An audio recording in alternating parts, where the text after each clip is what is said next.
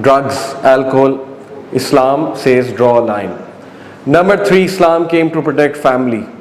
Family is everything. Family system is everything.